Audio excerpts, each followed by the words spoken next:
ঘৰৰ পৰা ক'লে আৰু কেতিয়া আহিবা তো এখেতে অকল ৰুটি আৰু মাংস খাই আহিছে হাঁহৰ মাংস হাঁহৰ হাঁহ খাই খুব ভাল পায় গান শুনি শুনি গৈ আছোঁ আমিও অলপ অলপ গুণগুণাই চাই থাকক আপোনালোকে এতিয়া টোল গেট পালোঁ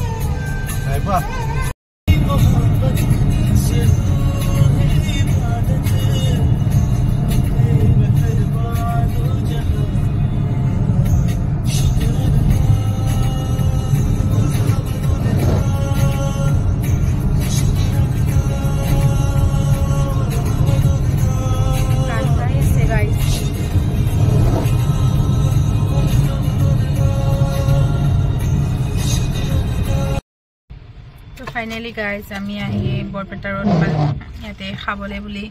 ৰখিছোঁ গাড়ী এতিয়া কিবা এটা খাই লওঁ কাৰণ লেট হৈ গ'ল ঘৰত গৈ আকৌ বনাম খাম তো ইয়াতে খাই লৈ ঘৰলৈ বুলি যাওঁ আপোনালোকে চাই থাকক আমাৰ লগত আহক তো ফাইনেলি গাইজ আমি খাবলৈ সোমালোঁ ইয়াতে এখন বৰপেটা ৰোডত ৰেষ্টুৰেণ্ট আছে ইয়াতে এইখনৰ নাম হৈছে বিগ বাইট আমি হ'লে এইখনতে খাওঁ তো আমি দুটা ইয়াতে বহিছোঁ খাবলৈ তো অৰ্ডাৰ দিলোঁ এতিয়া খাম তো ফাৰ্ষ্ট মই আইচক্ৰীমেৰে আৰম্ভ কৰিম বিকজ আই লাভ আইচক্ৰীম মই আইচক্ৰীম খাই বহুত ভাল পাওঁ তো ইয়াতে খাই লওঁ কি খাওঁ আপোনালোকৰ লগত জনাই আছোঁ আপোনালোকেও থাকক আমাৰ লগত